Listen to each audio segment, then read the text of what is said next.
JavaScript provides a for loop too, which can be thought of as a syntactic sugar for a particular type of a while loop. And that type of while loop is this, in which we first initialize a variable outside the while loop, then evaluate a condition, and then execute some code if the condition is true. Finally, updating the value of that variable appropriately so that a breaking condition is reached. Now, this kind of a while loop can also be written as a for loop, which is slightly more concise.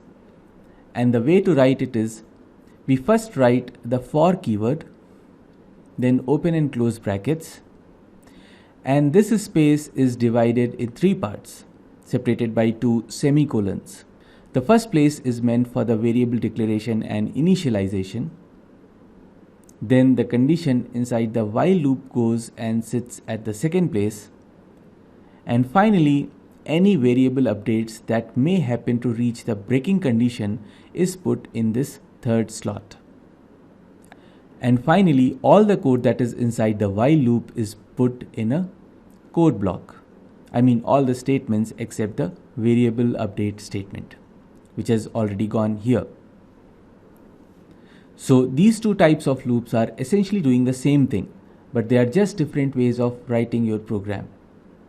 Let's do the same example of printing numbers from 1 to 10 using a for loop. Let's go to our console window and type for in brackets where I equal to 1, which is the variable declaration and initialization step. Then after the semicolon, we write the condition I less than or equal to 10.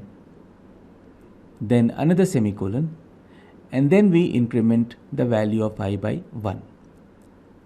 And inside the code block, we can just type console.log I. Alright? So that's a little for loop. JavaScript has another variation of the for loop, which is called the for in loop.